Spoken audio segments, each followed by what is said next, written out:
Got it from the video. The dog days are over. Okay? If you're wondering, that's what's happening. So this is really great.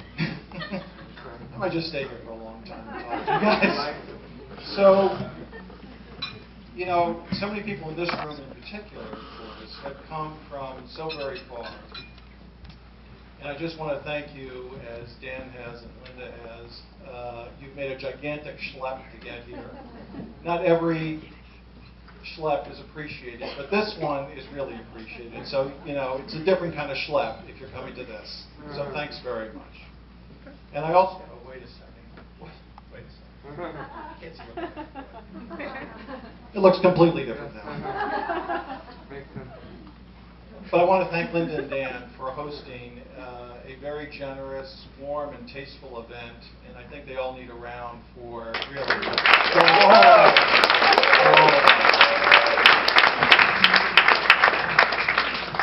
Now, of course, before, when I was trying to prepare these remarks, I sought advice from, you know, the bride, which is not to say Rachel. I sought advice from my bride. And my bride was very, very specific. She said, confine yourself to the usual subjects.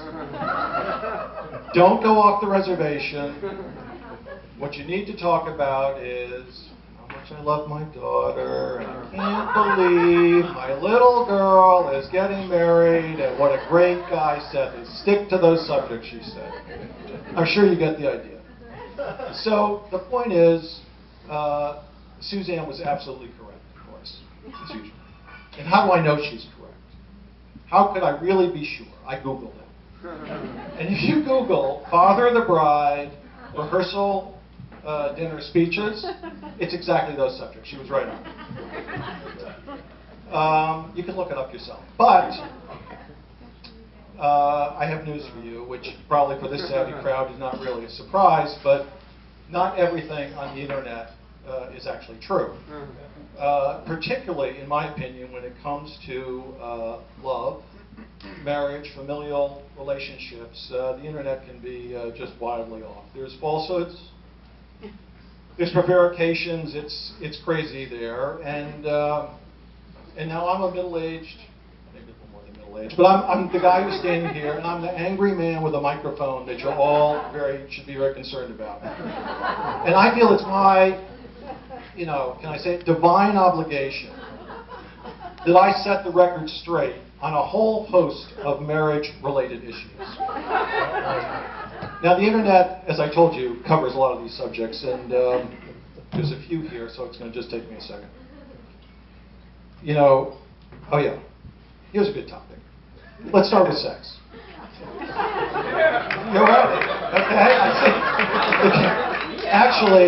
Actually, before you get too excited, I think we should end with sex as opposed to starting with sex. I think it works out better that way. It's my experience, so we're gonna just. I'm going to come back to that subject in a minute when you're a little, you know, when you get the idea.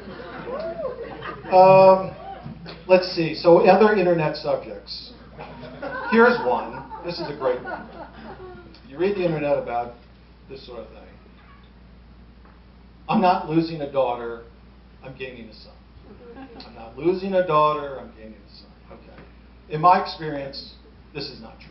It's a complete, it's like a lot of things in the internet, it's a complete falsehood. And this is where it gets really, you know, you got to watch the angry man with a microphone because it can get embarrassing for you. I'm definitely not gaining a son.